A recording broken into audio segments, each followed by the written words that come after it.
All right, everybody. So this is a client build for a walnut guitar and flag shelf. It's going to hang on the wall. So it's going to be 58¼ inches tall and 29½ inches wide.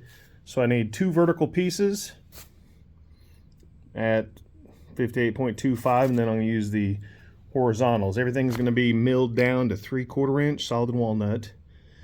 And then at the top, they're using this for a flag for their parents.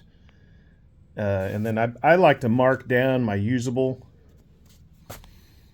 as well as the overall width and dimensions. So basically I've pulled these boards out of my storage. This one's probably about 9 or 10 inches, but it's got a lot of sapwood, so I can get about 7½ inches out of the dark wood. The sapwood is unwanted. So these 2 boards are going to be the outside verticals.